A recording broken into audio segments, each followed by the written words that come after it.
주님께서 여러분과 함께 마태오가 전한 거룩한 복음입니다. 보소서 동령님.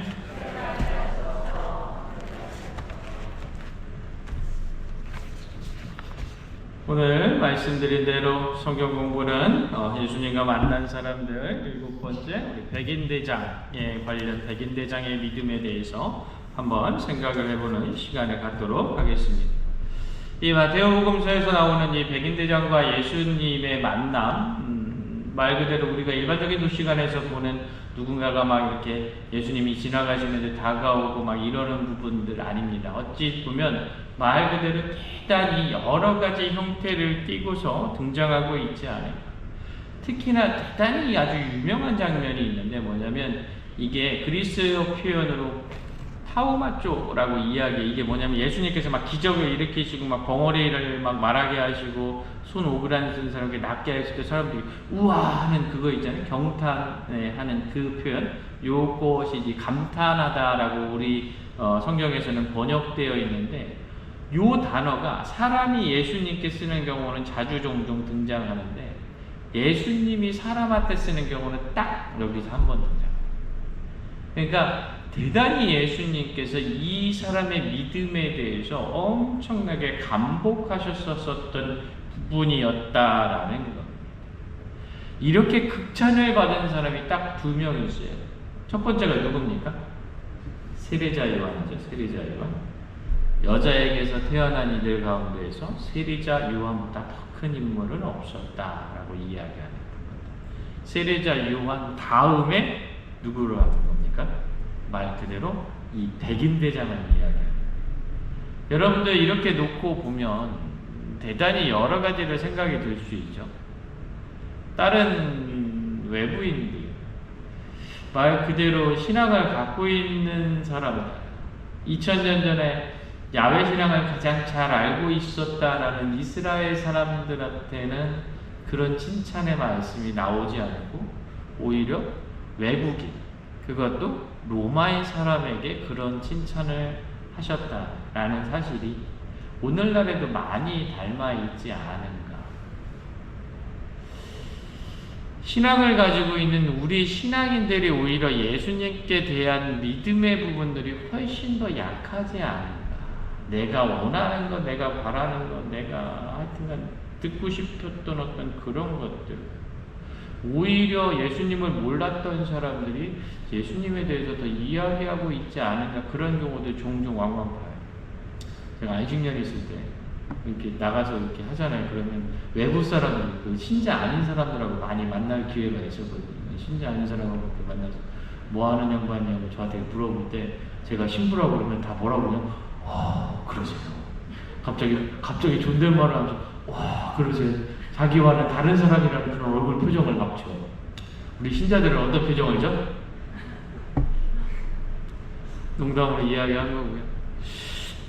그런 모습들이 왜 등장하게 됐을까? 조금 더 들어가 보면 이 백인대장이라는 사람이 어떤 사람인가 한번 좀 알아볼 필요가 있어요. 여러분들 이 백인대장이라는 것은 쉽게 우리가 백인대, 백부장 이런 걸로 이렇게 표현해서 번역이 됐었었는데 이게 100명의 군사를 다스리는 사람이다. 그 장수다라고 해서 백부장, 백인대장 이렇게 이야기했는데 정확한 명칭은 로마 군사적 용어로 겐투리오라는 것을 씁니다. 그래서 여러분들 우리식으로 표현을 해보면 비슷해요. 그러니까 우리 보면은 조그만 한 10명, 8명이 모여서 분대를 이루고 이 분대가 모여서 소대를 이루고 소대 몇 개가 모여서 중대를 이루고 중대 몇 개가 모여서 대대를 이루고 대대 몇 개가 모여서 연대를 이루고 연대가 몇 개가 모여가지고 사단을 이루고 이렇게 쭉 모여서 올라가잖아요. 그렇죠? 그래서 전투를 하는 가장 낮은 분대급의 사람들이 10개 정도가 모인 게 이 100인데 그래서 정확한 건 100명은 아니고요. 80명입니다. 80명. 그래서 이 80명의 백인대가 6개가 모여서 중대를 이루고 이 6개가 모인 것이 다시 10개가 모여서 한 군단을 이루는 우리가 흔히 잘 아는 레지오를 이루고 있는 요 단계가 있어요. 그래서 여러분들 옛날 글래디에이터라는 영화 보신 적 있으시죠? 안 봤어요? 글래디에이터 보면 글래디에이터에서 그 사람이 막 할 때 그 반란 막 하고 해서 누가 와서 북부에 5천 명의 군사가 놀고 있다라고 막 얘기하잖아요. 그 5천 명의 군사가 딱 군단이에요. 그래서 이런 형태의 부분들. 그러니까 이 백인대라는 것은 로마의 군대 조직에 있어서 가장 핵심적인 조직들입니다. 그러니까 제일 먼저 앞장서서 싸움을 하고 있는 사람입니다.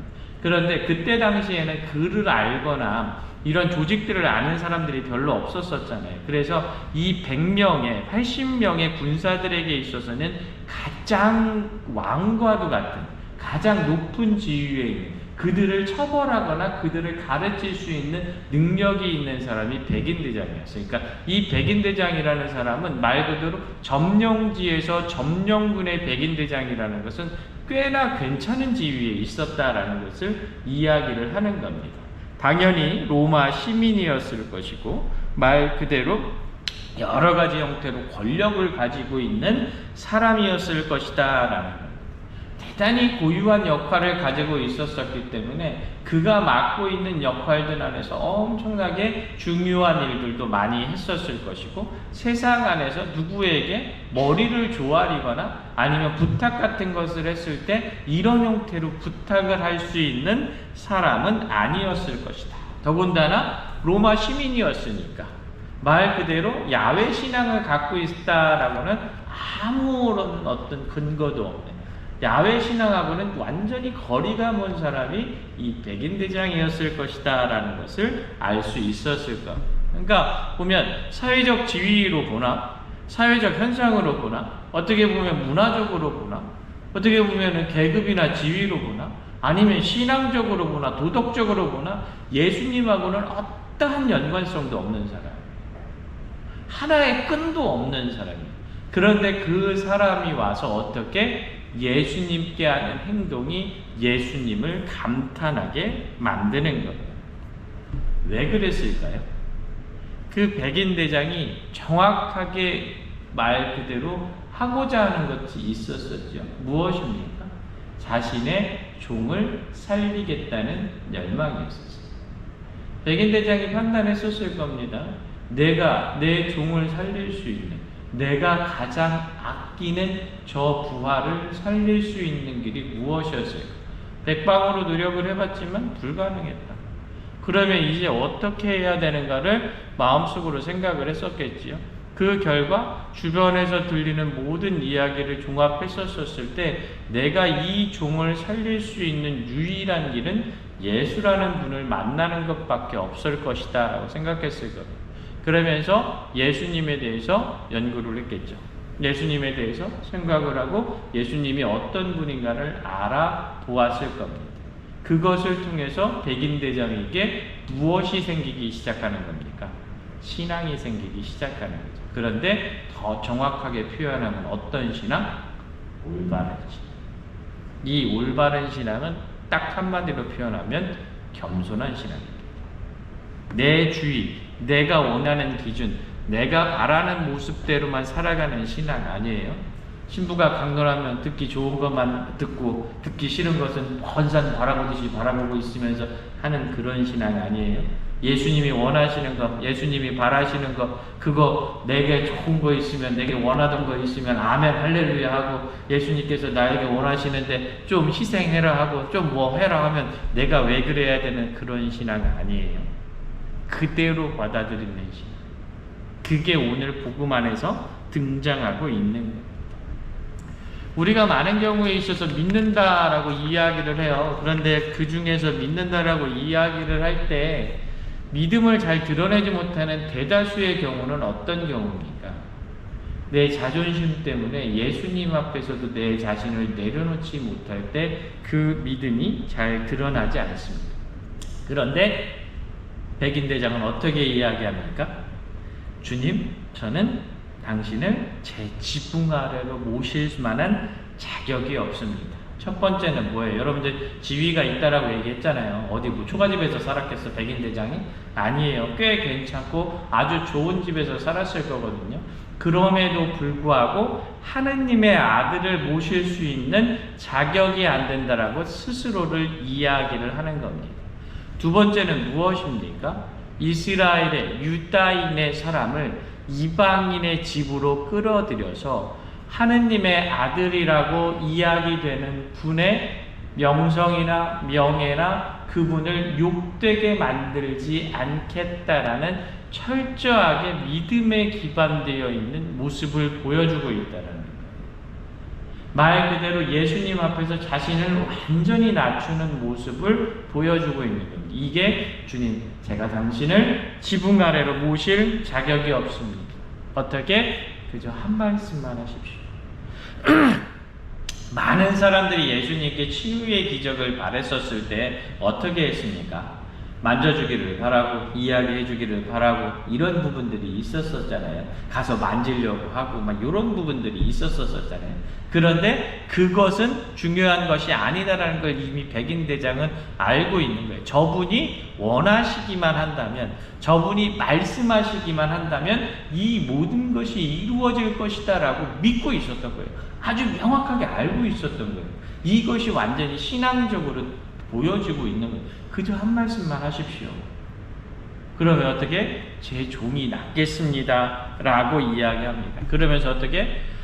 저는 상관 밑에 있는 사람들이지만 제 밑에도 군사들이 있어서 제가 저 사람에게 오라 하면 오고 가라 하면 갑니다. 그게 뭐요? 나는 당신의 종입니다. 정확하게 이야기하는 거잖아요. 나 당신 밑에 있는 사람입니다. 그것만 있는 겁니까? 아니죠. 내 종이, 내가 사랑하는 사람이 앓고 있는 저 병 역시도, 저 사람 역시도, 저 상황 역시도 오로지 당신 아래에 있는 상황일 뿐입니다. 당신의 말씀 하나로 모든 것이 완전히 이루어질 수 있고 바뀔 수 있고 달라질 수 있습니다. 그것을 이야기하는 겁니다. 그 모습을 들었었을 때 얼마만큼 예수님께서 그 믿음에 대한 부분들을 명확하게 아실 수 있었겠습니까? 완전한 겸손함의 극치지요. 그 결과는 어떻게 됩니까? 그래, 네 종 낫게 해줄게 이겁니까? 아니죠. 예수님이 정확히 알고 계신 가거라. 내가 믿은 대로 될 것이다. 여러분들 기도 많이 하시죠? 네, 기도에 대한 응답이 가거라. 내가 믿은 대로 될 것이다요. 알았어요? 응? 좋아요? 나빠요? 정말로? 반은 아닐걸? 에? 내가 기도하면서도 이게 되려나? 기도가 정말로 내가 예수님께 이야기하면 이 백인 대장처럼 말 그대로 완전히 이루어지고 완전히 모든 것이 되어서 말 그대로 될 거다라는 확고한 믿음이 있었으면 이 예수님의 말씀이 나에게 있어서는 모든 것이죠. 그런데 될까? 안 될까? 이렇게 되려나? 한번 해볼까? 말까? 그래도 시도라도 하는 게 좋지 않겠어? 이런 식의 어떤 나의 믿음, 나의 기도 이런 부분이라면 내가 믿고 있는 것이 무엇인지 확실하지 않아요. 그러면 이루어질까요? 안 이루어질까요? 안 이루어져. 뭐 이렇게 또 뜸들여. 안 이루어져. 그래서 여러분들 내 삶 안에서 확고한 믿음이 대단히 중요한 부분 중에 하나입니다. 그래서 여러분들 믿음이라는 것은 무엇입니까? 말 그대로 내 자신을 먼저 낮추는 것이다. 하느님께 낮추셔야 돼요. 그래서 낮추지 않았는데 예수님께 낮추지 않았는데 교회에 낮추지 않았는데 내가 믿음을 가지고 있다. 다 거짓말이야. 그거 아니요. 믿음 아니요. 그냥 믿고 있는 척 하는 거예요. 반드시 낮아질 때 믿음이 시작될 수 있어요. 이건 모든 것의 기본이에요. 저나 여러분이나 여러분들이 영세받은 지 50년 되고 제가 성품성사로 신부됐다고 해서 여러분들 믿음 있는 거 아니에요. 믿음이라는 것은 예수님 앞에서 겸손함을 보여줄 수 있을 때만 온전히 가는, 그게 첫 번째입니다. 두 번째는 뭐냐면 여러분들 믿음이라는 것은 따르는 것. 신앙이라는 것은 무엇입니까? 말 그대로 여러 가지 형태의 지식이나 여러 가지 형태의 생활을 통해 가지고 내가 조금씩 알게 되지요. 그런데 그것을 명확하게 내 삶 안에서 따르기 시작할 때 비로소 가능한 거예요. 어떤 걸 따르는 거냐면 우리가 이성적으로 잘 판단이 되고 합리적으로 잘 알 수 있는 거 따르는 건 큰 문제가 안 돼. 그런데 이성적이지 않은 것들, 합리적이지 않은 것들, 말 그대로 내 머리로 잘 이해가 안 되는 것들을 따라야 할 때 문제가 생기기 시작해요. 가장 큰 게 뭐예요? 뭐요? 신앙이 심지어 가장 큰 게 뭐예요, 여러분들? 가톨릭에서 보면 제일 따르기 어려운 거, 제일 알기 어려운 거, 제일 실천하기 어려운 거, 성체성사잖아요. 여러분, 아니에요? 갑자기 뜬금없이 시부님이 그만할 타이밍이 아닌데 왜 주말에 나올까 이거요? 여러분들 성체성사잖아요. 이 성체성사에 뭐 여러분들 날마다 뭐라고요? 예? 여러분들 이 백인대장의 이야기 여러분들 성체성사 할 때마다 하잖아요. 주님, 제 안에 주님을 모시기 합당치 않사오나 한 말씀만 하셔서 제 영혼이 곧 나오리이다 하잖아요. 안 해? 이때까지 했죠? 기억 안 나지? 기억 안 나는 사람 꽤 있을 것 같은 느낌이에요. 기억 안 나면 안 돼요. 근데 우리는 기억 안 나는 경우가 종종 많아. 주님, 말 그대로 제 안에 주님을 모시기에 합당치 않사오나 어떤 제가 지붕 아래로 당신을 모시기에 합당치 않사오나 그러나 한 말씀만 하십시오. 그럼 제 영혼이 곧 나으리. 내가 예수 그리스도의 성체성사를 모심으로 인해서 예수 그리스도의 성체와 성혈을 받아 모심으로 인해서 내 영혼에 쌓여 있었던 모든 죄가 완전히 없어질 것이다 라는 것을 철저하게 믿고 있는 응답이 이 말이잖아요. 이 말이 2000년 전 백인대장이 했던 그 말이잖아요. 이 말로 말미암아 백인대장의 종이 완벽하게 나았던 말이잖아요. 그 종이 나았던 것처럼 내 영혼이 낫는 행위가 언제요? 좀 있으면 5분 있다가 나오는 그 말이잖아요. 그렇죠? 믿었어, 안 믿었어? 안 믿은 사람이 반이요. 그냥 내가 영세 받고 나서 그냥 달마다 고시건대 주님 제 안에 주님을 오시기 합당치 않사오나 한 말씀 하셔서 제 영혼이 곧 나으리다 이렇게 하고 나와가지고 그리스도의 몸 하면 금붕어 하다가 들어갔잖아요. 아니요? 맞아요. 둔산동 성당 제일 못하는 거 아멘.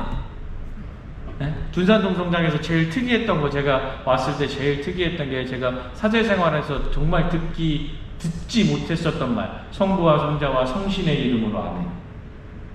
전 아직도 그게 지금도 교회실에 들어와서 성부와 성자와 성신의 이름으로 아멘 하시는 분들 계세요. 왜 그럴까요? 35년 전에 바뀌었거든요. 성부와 성자와 성령의 이름으로. 근데 왜 아직까지 성신의 이름으로 할까요?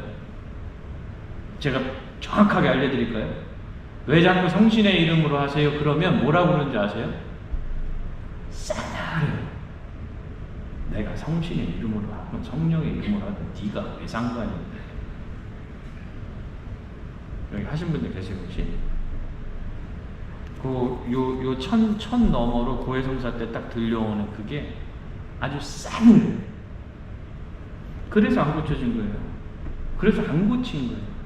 신앙이 될 수 있습니까? 안 된다니까요. 불가능하더라니까요. 내가 성체성혈을 받아 모시면서 성체성사를 하면서 내가 아무리 백인대장의 그 말을 따라한들 내 마음 안에 예수님을 진정으로 그렇게 따라서 내려가겠다라는 생각이나 깊이나 그것에 대한 결단이 없는데 되겠어요? 안 된다니까요. 그래서 우리 안에서 그런 거죠. 영성치 하는 데 가가지고 막 한 발자국 뒤에서 이렇게 하고 있잖아요. 가까이 오라고 그러면 어떻게 해? 기분 나빠. 네? 아멘 크게 하세요. 최소한의 아멘조차 하는데 그거를 알려줘도 그냥 그 자체에서 벌써 기분 나빠. 그냥 그런 소리 듣는 게 기분 나쁘고 뭐 하는 게 기분 나쁘고 예수님을 따를 최소한의 준비도 안 돼 있는 거예요. 둔산동 성당 신자만큼도 아니에요. 다 그래요. 다른 분들도 다 그래. 아멘 크게 하세요. 그럼 어우 기분 나빠. 아멘 큰 목소리로 하세요. 했어요. 아니라니. 되지 않는 분. 따르지 않는 분. 그래서 여러분들 좀 이따 한번 볼까요? 똑같을 걸. 백인대장이 가졌었던 완벽히 겸손에 차 있는 그 확신에 찬 모습으로의 아멘. 그것이 중요한 겁니다.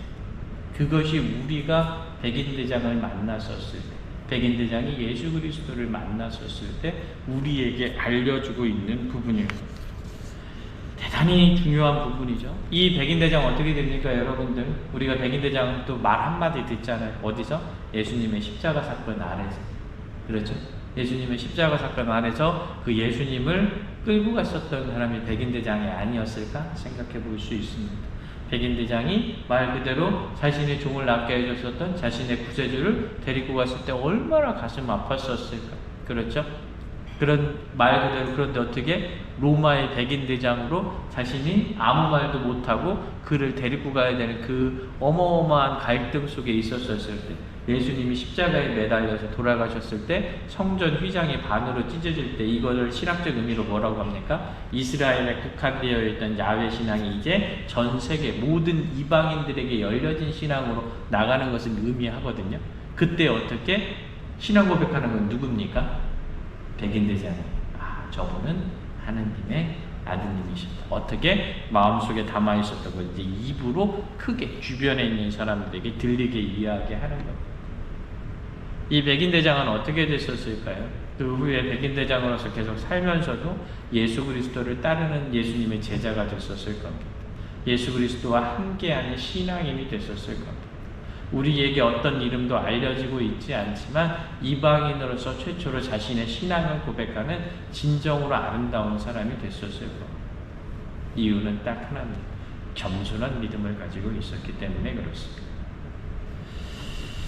한번 좀 깊게 생각해 보셨으면 좋겠습니다. 과연 우리는 어떠한 믿음을 가지고 살아갑니까? 내가 예수님을 세상 안에서 늘 만나면서 살아가려고 노력하는데, 내가 예수님을 만났을 때 예수님께 겸손한 믿음, 저는 당신을 저희 집으로 초대할 만한 자격이 없습니다. 그저 한 말씀 하십시오.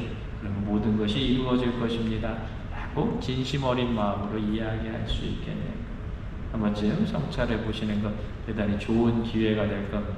예수님 안에서 진정으로 예수님을 만날 수 있고 예수님과 함께 할 수 있는 것, 신앙 안에서의 겸손된 믿음 바탕 안에서만 가능하다는 것 반드시 기억하는 시간들 되시길 부탁드립니다. 잠시 묵상하도록 하겠습니다.